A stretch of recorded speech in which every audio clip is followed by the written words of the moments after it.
2023 की हार्दिक शुभकामनाएं। ये टाइम अभी टफ है, मुश्किल है, क्योंकि 2026 में एज ऑफ एक्वेरियस एक्सपेक्टेड है और अर्थ एक शिफ्ट से गुजर रहा है। जितना आप प्रॉब्लम्स के बारे में सोचेंगे उतना ही प्रॉब्लम्स आपकी लाइफ में बढ़ेंगे। आप ये रियलाइज़ कर रहे होंगे ऑलरेडी।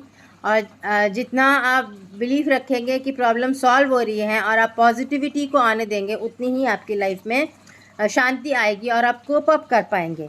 तो अभी ऐसा नहीं है कि सारी प्रॉब्लम सॉल्व हो जाएंगी। 2026 के बाद सबका टाइम ज़्यादा अच्छा होगा और आसान होगा सॉल्व करना प्रॉब्लम्स को, मगर इस टाइम पे ये प्रायोरिटी शिफ्ट टाइम है, जहां आपको चॉइसेस दी जा रही हैं कि आप किस रास्ते में जाना चाहते हैं। आपकी लाइफ आगे आप किस तरह सोचते हैं कि अच्छी होगी, कैसे आप ज़्यादा सेटिस्फैक्शन पा सकते हैं या ज़्यादा आप हेल्प कर सकते हैं, और नेक्स्ट फेज़ ऑफ लाइफ आपका क्या है।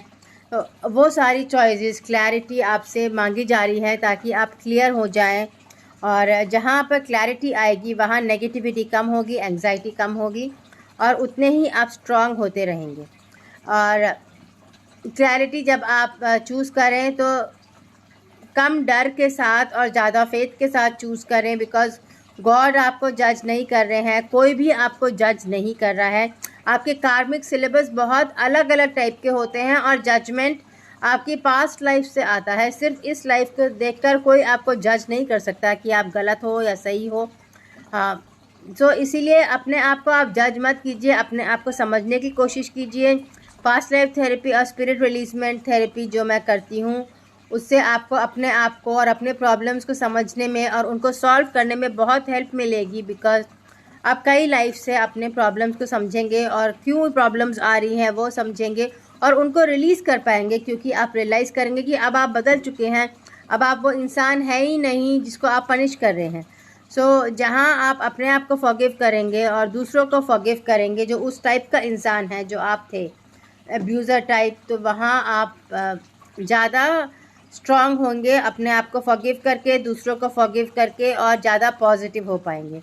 ये टाइम ये है कि आपको अपनी गलतियां माफ़ करके पॉजिटिव होना चाहिए और गलतियों से दूर रहना चाहिए, ताकि आप गिल्टी ना फील करें, क्योंकि ऐसे कोई भी काम आप जज नहीं कर सकते कि गलत है या सही है अनलेस कि बहुत शॉकिंग हो।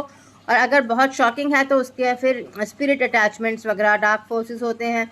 सो अगेन जितना हो सके आप गलत जो भी आपको गिल्टी महसूस करवा रहा है या गलत महसूस करवा रहा है, उन इंसानों से आप दूर रह सकते हैं, अवॉइड कर सकते हैं कांटेक्ट, ताकि आप पॉजिटिव रह पाएँ। और जितना आप पॉजिटिव रहेंगे उतनी आप अपनी हेल्प कर पाएंगे वाइब्रेशनली, और आपकी प्रॉब्लम सॉल्व होंगी और आप दूसरों की हेल्प कर पाएंगे, क्योंकि ये टाइम ऐसा है कि जो आप सोचेंगे वही होता जाएगा।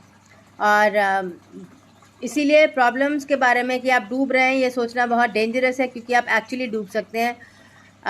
और जितना आप सोचेंगे कि मरने से कोई फ़र्क नहीं पड़ता है, मैं मर जाता हूँ क्या फ़र्क पड़ता है, तो उतना आप डेथ को एक्चुअली इनवाइट कर सकते हैं। तो जितना हो सके बोलिए कि मैं जीना चाहता हूँ या मैं जीना चाहती हूँ, I want to stay alive.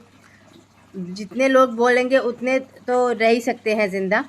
सबको ये बातें समझ में नहीं आएंगी, पर जितना आप वाइब्रेशनली समझ सकते हैं उतना स्ट्रांग हो सकते हैं और अपनी और दुनिया की हेल्प कर सकते हैं। तो थैंक यू।